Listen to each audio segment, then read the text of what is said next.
Welcome back to the Transform Your Mind to Transform Your Life, the podcast. You're listening to Author's Corner, where we highlight and showcase our local authors. Today, I am speaking to Dr. John Sottosanti, and we are going to be talking on the topic, the four levels of happiness.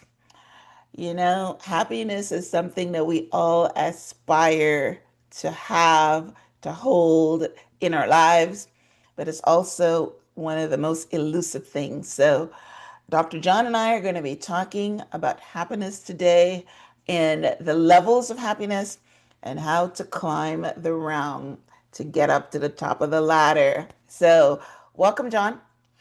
Thank you. It's a pleasure to be here, Myrna. You're very welcome. All right, so let me give you a brief introduction. Dr. John Sottosanti is a surgeon, scientist, entrepreneur, educator, and the author of the Amazon bestseller, Mortal Adhesions: A Surgeon's Battles the Seven Deadly Sins to Find Faith, Happiness, and Inner Peace.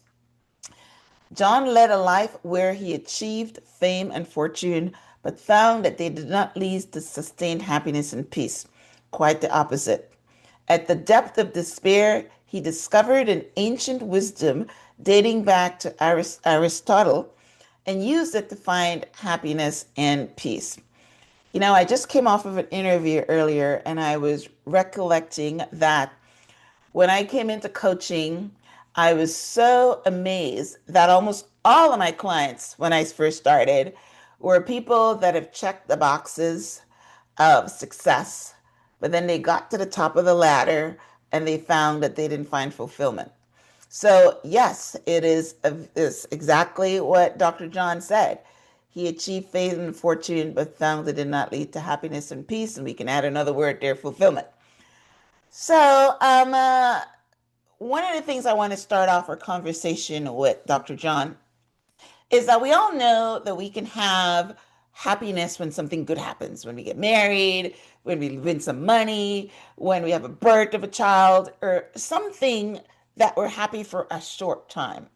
But how do we find sustained happiness if you want to start the conversation off there? Okay, well, we can all go all the way back to Aristotle. And Aristotle defined happiness, and his lowest level of happiness was called instant gratification. We all have that. We win a tennis match after practicing hard. With me, I play a round of golf and I'm hot and sweaty. On the way home, I stop at Baskin Robbins ice cream and this particular ice cream cone that I love. And for 3, 4 minutes, I'm just happy as could be. And then it's gone. And so many of those things are like that. We have to have that. There's nothing wrong with level one. We will always have level one and we'll bask in level one, but it's fleeting. We have it and then it's gone. And so that's the negative of it. But look for those peak highs for sure. So Okay. if do you So want me to keep basically, going up the ladder in a yeah, sense? well, that's basically what I was talking about. You call it instant gratification. I call it situational happiness, which is the same thing. You're very right. So, we've got a lot to get into, but is there like a formula for sustained happiness, or do we have to climb the ladder to get it? I think you pretty much have to climb the ladder. Although you and some of our correspondents had mentioned the pillars of happiness, and that probably takes us to someone like Martin Siegelman, who talked about the pillars of happiness, things that sustain you. And I think he talked about, positive emotions, and he talked about engagement, being active in something you really like to do, and relationships, being the more the better, of course, and having meaning and sense of purpose of your life. Mhm. That's a horizontal way of looking at happiness. You could look at it at any point in time. I find more solace in looking at the various steps because I think as you climb the ladder of happiness, you get stronger because you can always be happy. But if something really bad happens, a child dies, a Yes. spouse is unfaithful and leaves you, Right. those are unbelievable difficult situations. And so if you build up strong levels of support, I think you can handle those much better.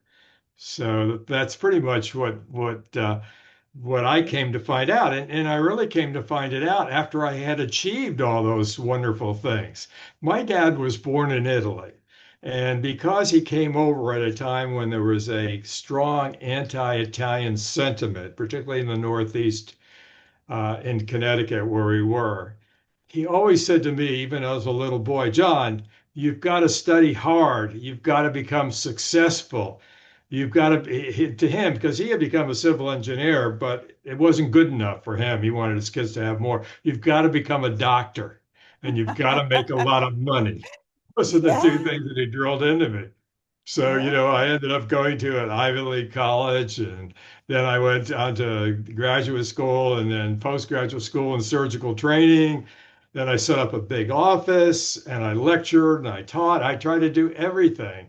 I even had movie stars as patients. I came down to San Diego from LA. I had two or three Nobel Prize winners. In fact, the person Wow. who discovered DNA, Francis Crick, was my patient for 20 years. If you looked at me from a distance, I had everything. I had a house overlooking the ocean and a new Mercedes Nice. Benz, and USC paid me for world travel to teach courses for them.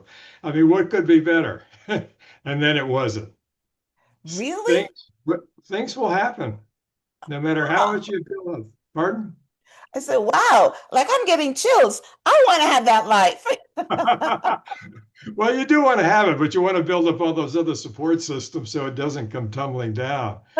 I ran into a dishonest contractor. We built out a big office. We paid him in full. He did a beautiful job, but he didn't pay his subcontractors. So we got letters from the city because liens were placed on the property and they were going to shut us down. My whole practice would have been shut down after spending this fortune. And we had to pay double. We had to pay the subcontractors because the contractor declared bankruptcy. And what could we do? So Wow. tremendous financial loss. And then one of my key employees was embezzling for 3 years before we found out about it. And then my partner and I were having difficulties. And then my wife was upset because I'm traveling so much and dedicating so much to my career. She wasn't very happy. And so we had all these things. And I started going into, I would call it depression, despair, whatever. But I had physical manifestations of those unfortunate situations. I mean, I had back pain, I had neck pain, I had stomach pain. And I can remember one night sitting in my Mercedes Benz with the rooftop open, looking up at the sky with all the sparkling stars. And something made me say, God, and I didn't even know at that time if there was a God, call it higher power. God, if you're up there, all I want is inner peace. And that's the first time in my life that I ever submitted to anybody but myself. I was always the higher power. And it's amazing because things started happening once I realized that and submitted. I mean, I don't know if you're familiar with a term called synchronicity. It's when Yes. unusual things happen that they are related, but you can't figure out why they're related. Like the very Wow. next day after saying, "If you're up there, please help me. All I want is inner peace." I went to the bookstore to find a novel, and I find this book on peace and happiness, got immersed in reading it, and then found out the author had two or three other books, read those, got his, uh, back then it was cassette tapes, put it in the car and would hear his voice. And within a month or two, I was at the San Francisco airport and ran into him. We spent an hour talking to each You're other. kidding But, me. yeah, Wow. there was things Wow. like that started happening to me. It was Wow. just it was really cool. But you've got to work your way up the ladder. So we talked about Yeah. that Well, let me instant touch on the gratification. synchronicity before we go further. I Yeah, learned from synchronicity from Deepak Chopra. And I love my it. first book was called Becoming Conscious, My Awakening. And I specifically have things about synchronicity on there. How my life, fit together for me to get to where I am right now. It was nothing as obvious as yours, but I mean things, synchronicity is coincidences that happen, like the guy at the airport and the book and things like that. So I'm big on synchronicity. And I love the fact that yes, I mean I just finished talking about their One of my episodes was there are no atheists in a foxhole. That whenever, even if you don't believe in God, when things are bad, you call out to Him. So I love where this conversation is going, and I love the fact that my goodness, this is such a deep conversation. The fact that you had all those things, and I'm getting goosebumps. I want all those things. And then you started talking about about the money and relationships and no peace, and you've got all this money and all these problems because they always say, like, there's a saying that says, "Higher level, higher devil." So the And that's higher what happened to me. higher level, higher devil. So my gosh, this is such a beautiful, sweet conversation. And yes, inner peace is, I love how you put it in your book, faith and inner peace, because you have no peace about all these things. So that's great. So what you're saying is you can, I mean, I love what you talked about, the pillars of happiness, because yes, in there is purpose, which is basically what was happening to the people that were coming into the coaching conversation. They checked all these boxes, they had all this money, but they didn't have any purpose. But you are not saying that you weren't fulfilled because you were serving, you were a doctor, you were serving, so you had purpose. So let's talk about what you found from Aristotle. And before you say that, though, my definition of happiness was working towards a word, working towards something. Once you're working towards it, you're happy. Is that in there at all from Aristotle? Goal setting is always good. Okay. Uh, Absolutely. And that's the second stage, Okay. because All the right. second stage is achievement. Okay.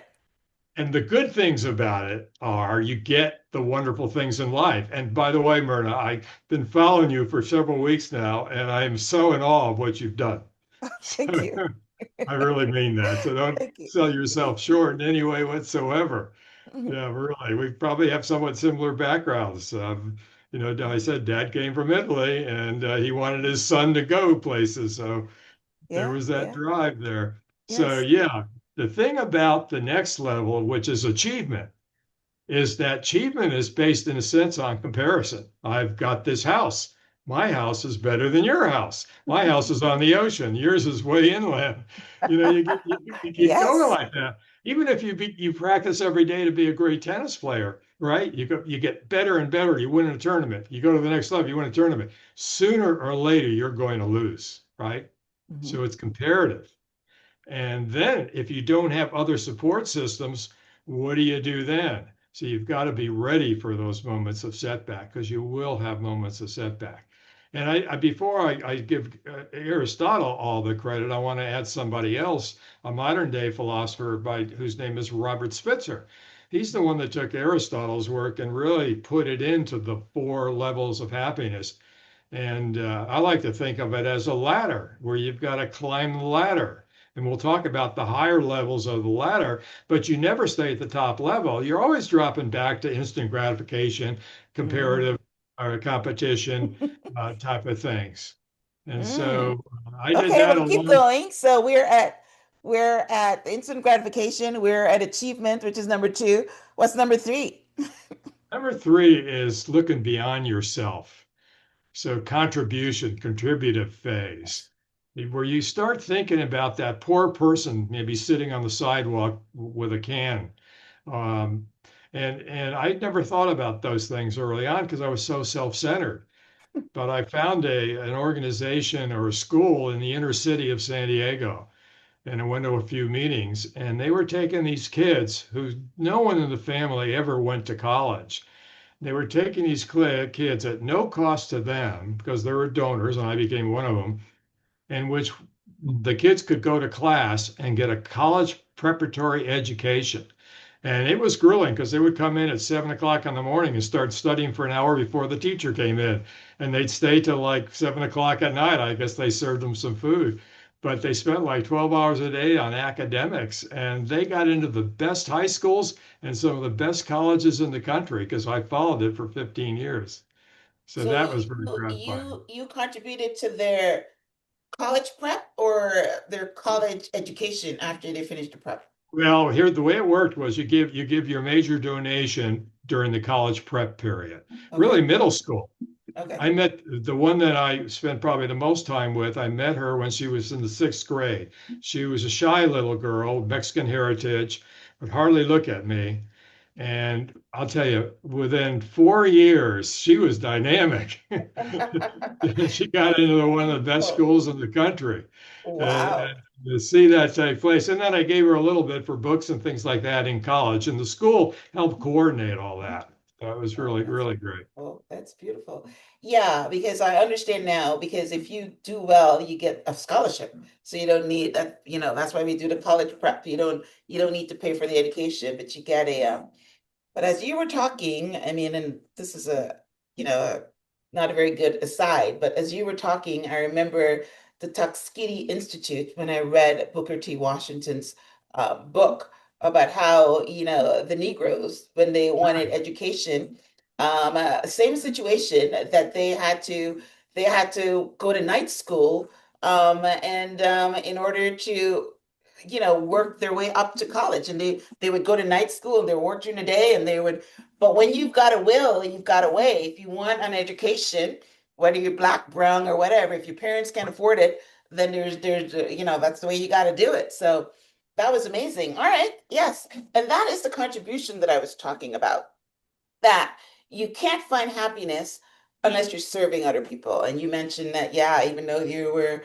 doing all these different things and you were serving your clients, but they were like paying you. So maybe it wasn't, you didn't get as much fulfillment for it. But when you were giving yourself away for free, that's when that's when you got the fulfillment. Is that the right way for me to Oh, label that's it? true. That's true. You can only, but the ego is something that's difficult to understand because you need a certain amount of ego to achieve things, to bring Right, yourself up, to get to a certain level. But if the ego gets out of hand, it takes over, and you do the opposite to other people. Sometimes you have to push other people aside to get to the top. You don't want to do that. You want right, to be considerate of the other person. And right. so I learned a lot of lessons in life. Well, that's the reason why. Well, let's talk about, the fourth level in a sense, getting there. Well, one of the things I had to do, and Aristotle talked about this, is to bring virtue into your life Hmm. because I picked up an article one day on the seven deadly sins, and I went through them. I'm going to just say them really fast: pride, envy, anger, greed, gluttony, lust, and sloth. I had every one of them. I can't. You have to read my book to know what they all were. I had every. Wow. Hey, that's And being transparent. I like it. yeah, no, that's the way the book was written. You got to get rid of them one by one because they are, the name of the book is Mortal Adhesions. Well, I use the term adhesions because it's a surgical term. If you have abdominal surgery, you may suffer from post-surgical adhesions where there's scar tissue formed and the organs stick to each other, and just moving will cause intense pain. So Mm, adhesions cause pain. But I like to think of adhesions as a metaphor for addictions that stick mm, to us as yeah, tightly that we can't get rid of. They're so hard to get rid of, but you can do it. But that needs to be part of the happiness. And so many of the happiness courses don't get into that. But I feel you have to because I lived through it. And so I'm going to be totally honest. There may be a few things I won't tell you, but most things I will. wow. Yes. Well, you know what? That's a new one for me because I've heard all the other ones before, but that's a new one for me. So let's talk about this virtue. So what you're saying is, in order to find happiness, you've got to get rid of the seven deadly sins, um, and just become what? When you say virtue, what do you mean? Well, you have to Kind, become compassion? Okay. yeah, you have to have all those things. Compassion is a huge part of it, Okay. and gratitude but justice, truth, justice, integrity are all Mm, part of virtue.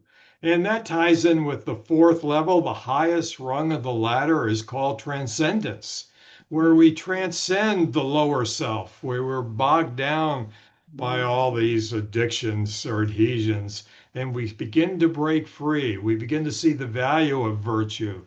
We start thinking about topics such as why am I here? Who created me? Is there something beyond this? Is there an after death life in a sense? Those are all deep-seated questions. Not everybody will take them there, and not everybody has to go there. There's a scientist that I just learned about recently. I'm sure you haven't heard of him. I didn't. His name is David Bruce, and he lived in the late 1800s to the early 1900s. And for 15 years, he became engrossed in studying the tsetse fly of Africa. Have you heard of the tsetse fly? No, I've I had not just heard of heard of him it, and but I've I not couldn't. heard of the fly. It's a tsetse fly. It's a little tiny fly, but it spread a terrible disease called the sleeping sickness. That's the easy way of saying it. It has a long other Okay. name too. And it took him 15 years to figure it all out, but he immersed himself during those years to find the solution to help all these suffering people. And he must have been a wonderful guy because, well, in the 1800s, people barely lived to 50 years old. Mm, He lived to 75 years old. mm, He married a woman who he stayed with for the full lifetime, 50 years of marriage. mm. And she died, and he ended up dying actually at her funeral 3 days later. Talk I've about a heard stories like dedication. that before, but okay. That is a dedication. I don't know anybody I've that's actually that heard stories dedicated. about that before. When you have long couples together, when one dies, the next one dies right after. So I've heard that part. Okay, so what was his research on the fly? How does that equate to happiness? How does that lend Well, I think itself what to? gave him meaning. That was his meaning. Oh, okay. I get Um, you. Okay. I had somebody who did, I'd say did quite well. Certainly did professionally. Um, he didn't really have a good sense of the divine, let's say, or the spiritual. But his big thing was helping mankind solve the problems of life. And his big discovery was the DNA molecule. His name was Francis Crick.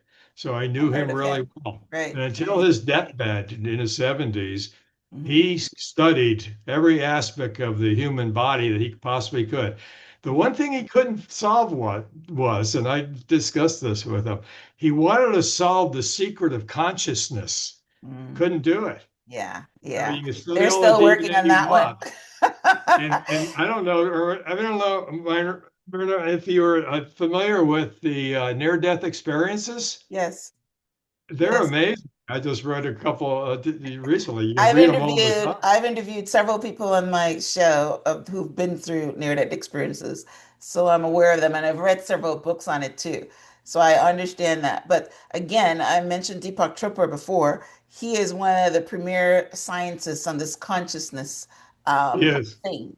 So I'm a yeah, student. I'm a student of his way. I took the meditation course at the Deepak Chopra Institute in really. Lahore.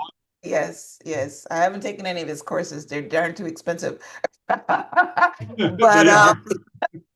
one of my goals is to go away to one of his retreats, and yeah, but yes, I love him.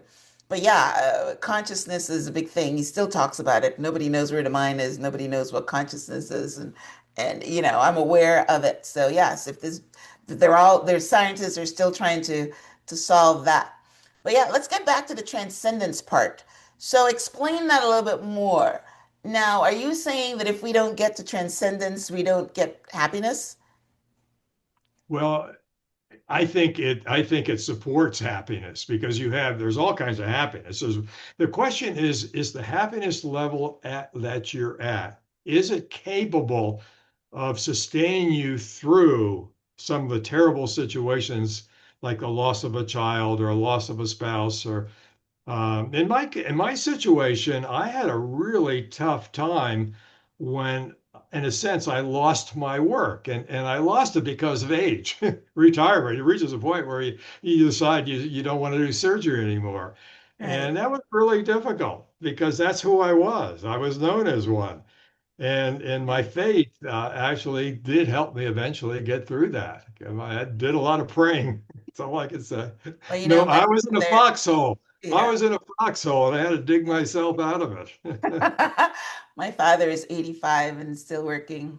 And I know that when he loses his work, then he's gonna, get down into depression because it's something that he did. And Yeah, that's why they say that people should never retire. You should leave one job and do something else because once you're not useful, then you go into decline. So I understand what you're saying. But it's very true. As you were talking, there's several, I'm in this space. So thank you for saying that you follow me and I'm doing well and all that. But I read a lot and I understand a lot and I follow the Indian gurus and because they're the ones that's got this spirituality thing down pat. And one of the people that I follow would say something like, "This too shall pass." So you never latch on to the happiness, you never latch on to the sadness because it will pass. You just go through life, right? And just don't get deep with anything. And the Buddha talk about suffering, that the same kind of thing. You, the Indian gurus talk about that, but it's very hard to be happy when someone is stealing from you. It's very hard to be happy if your kid dies. It's very hard to be happy if you find your husband is of 25 years has betrayed you. But yeah, what if we were to leave something behind from this conversation is that just like how happiness is fleeting, that sadness should be fleeting as well. You work through it. You work through the process, and totally this too agree. shall pass. Is that what would you have to say to that comment? Yeah, well, I have to say that you have to look at life in general and things will happen. In fact, there's a popular book out today called Let Them. Yeah. Let them cut you off. Let them. I started reading that. Is that from Mel Robbins, the Let Them Yeah, it Theory? sure is. It sure is. But I used to honk on the horn like you would not believe, which, I came from the New York area. It's common back there, but it isn't in Southern California. So I had to learn not to do that. But I became much more accepting. I read this book called Love is Letting Go of Fear, where people come from either love or they come from fear. And people who are honking their horn and doing bad things to you are coming from the source of fear. And you want to teach Yes, and preach love. And yes, that's what it's all about, I think. yes. Oh, that's beautiful. This is such a great conversation. I'm enjoying this I'm tremendously. enjoying it too. Do we have to end it? I know we're coming out almost at the end of time. So, all right. So, tell us about your book. Ah, It is called Let's see where it is. Mortal mortal, adhesions. mortal. Mortal Because we are adhesions. all mortal. We're all going to die, right? And Yes. we got to get rid of the adhesions before we die and get to Before that you fourth die. level Okay. All right. I love is what that. we have A to do. surgeon's battle the seven deadly sins to find faith, happiness, and inner peace. So, yes. So, why did you write it, and what do you want readers to walk away with after reading?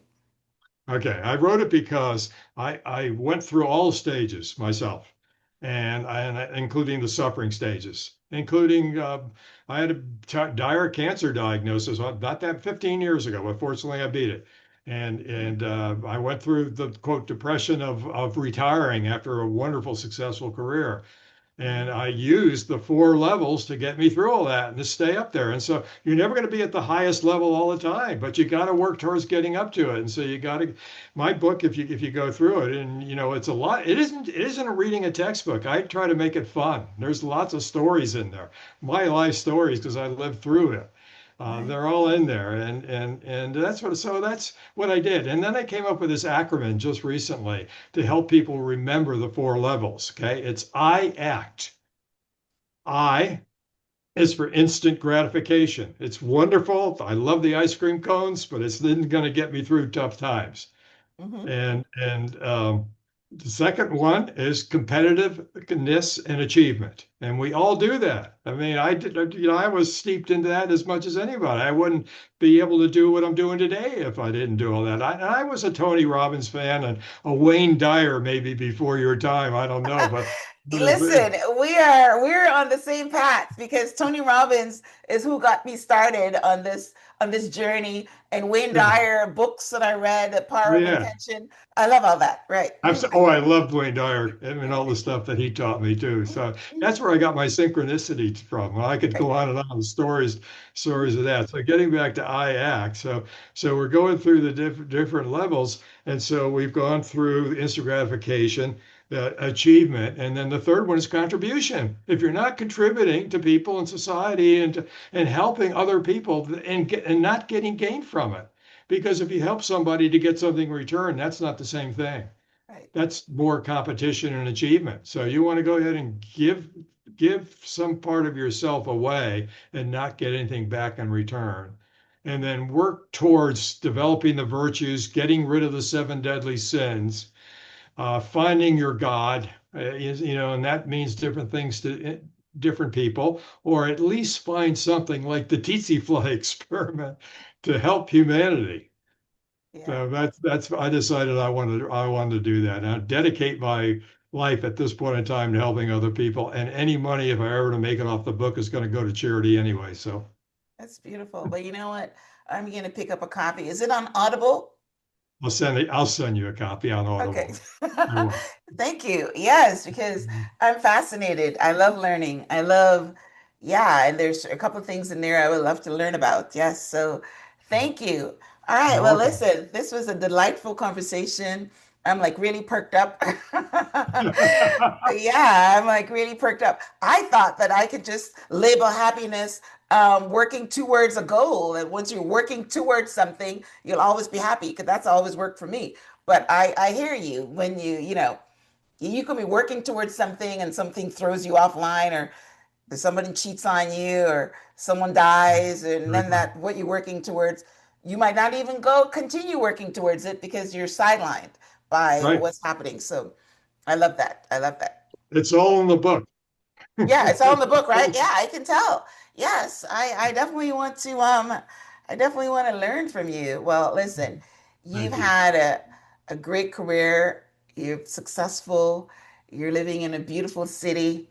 Yeah, you came from Italy, or your parents did, and Mhm. so that's amazing. I love that. I'm from Toronto. I went through Guyana, Toronto, Florida, but there's a huge Italian population in Toronto. That's why I mentioned it. So I didn't know that they have a huge population here too. So that's great. Interesting. Okay, so listen, thank you guys for tuning in to this week's episode of Author's Corner. This was a great conversation about the four levels of happiness. Excuse me. Dr. John and I were talking about the pillars of happiness, the levels of happiness, the seven deadly sins.